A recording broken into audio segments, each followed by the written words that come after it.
আচ্ছা, আম মাখা খেতে কার কার ভালো লাগে তোমাদের? তবে আমার তো দেখলেই জিভে জল আসে, সত্যি কথা। শুধু কাঁচা আম বলে কথা না, যে কোনো টক জাতীয় জিনিস দেখলেই কিন্তু লোভ লাগে।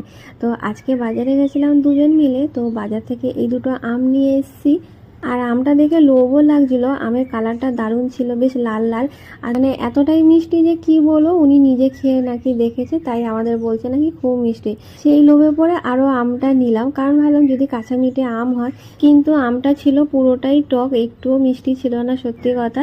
কিন্তু টক হোক বা মিষ্টি, দুটোই আমি তো খাই বলতে গেলে। হ্যাঁ, কাঁচা মিঠে আম হলে খেতে বেশি ভালো লাগে। তো এখানে হচ্ছে আমি আমটা কেটে নিয়েছি, আর আম মাখানোর জন্য আমি যখন কাসুন্দি নিতে গেলাম, দেখলাম কাসুন্দি নেই। তো বোতল থেকে কাচি কুচি যেটুকু কাসুন্দি ছিল সেটুকু দিয়েছি বেশি করে ঝাল লঙ্কার গুঁড়ো, পরিমাণ মতো নুন, কালো নুনও দিয়েছিলাম।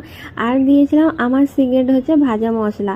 তো এই ভাজা মশলাটা দিলে এর স্বাদ কিন্তু আরও বেশি বেড়ে যায়। এই আম মাখাটা খেতে এতটাই দারুণ হয়েছিল যে কি বলবো।